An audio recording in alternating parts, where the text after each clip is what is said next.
রক্ষক যদি ভক্ষক হয়, কে করিবে রক্ষা? আপদ বিপদে শত্রু মিত্রের পরীক্ষা।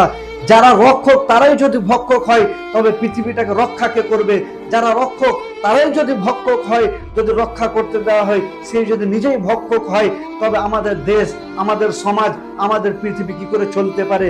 যারা বলে নিজেকে শান্তির দূত, শান্তি চুক্তি করে প্রত্যেকটা জায়গায়, সেই প্রেসিডেন্ট, সেই রাষ্ট্রপতি, সেই বিজনেসম্যানরাই যদি ভক্ষক হয়ে যায়, তবে আমাদের পৃথিবী কি করে চলতে পারে?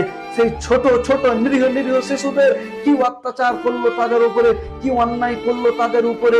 সেই নিরীহ নিরীহ শিশুদের অন্যায় অত্যাচার যদি এপিস্টন ফাইল যদি না খুলতো, তবে পৃথিবীর মানুষ জানতো না।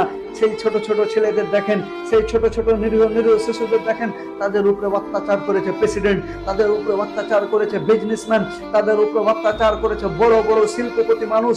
কিন্তু সেই ছোট ছোট শিশু কতই যে আবদার করে চলে যে আমাকে ছেড়ে দাও, আমাকে অত্যাচার করিও না, অন্যায় করিও না আমার উপরে, তবু তাদেরকে নিরীহ পশুর মতো রেকর্ডে ভেসে আসছে জবাই করেছে এবং তাদের মাংস সুদ্ধা খেয়েছে, তাদের মাংসগুলো টুকরো টুকরো করে কেটেছে এবং নিরীহ পশু রাক্ষসের মতো তারা খেয়েছে।